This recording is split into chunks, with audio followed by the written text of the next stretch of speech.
తిరుమల శ్రీవారి భక్తులకు టీటీడీ కీలక అలర్ట్ జారీ చేసింది. ఫిబ్రవరి 26వ తేదీ నుంచి మార్చి 2వ తేదీ వరకు శ్రీవారి వార్షిక తెప్పోత్సవాలు అంగరంగ వైభవంగా జరగనున్నాయి.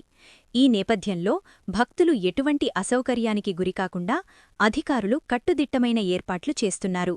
తెప్పోత్సవాల కారణంగా ఫిబ్రవరి 20 నుంచి మార్చి 5 వరకు స్వామివారి పుష్కరిణిలో భక్తుల పుణ్యస్నానాలను నిలిపివేస్తున్నట్లు టీటీడీ ప్రకటించింది. అలాగే ఫిబ్రవరి 26, 27 తేదీల్లో సహస్ర దీపాలంకార సేవలను, ఫిబ్రవరి 28 నుంచి మార్చి 2 వరకు ఆర్జిత బ్రహ్మోత్సవం సహస్ర దీపాలంకార సేవలను రద్దు చేసింది. మరోవైపు మార్చి 3న చంద్రగ్రహణం కారణంగా ఉదయం 9 గంటల నుంచి సాయంత్రం 7:30 గంటల వరకు శ్రీవారి ఆలయాన్ని మూసివేయనున్నారు. ఆ సమయంలో దర్శనాలు, అన్నప్రసాద వితరణ ఉండవు. భక్తులు ఈ మార్పులను గమనించి తమ యాత్రను ప్లాన్ చేసుకోవాలని టీటీడీ సూచించింది.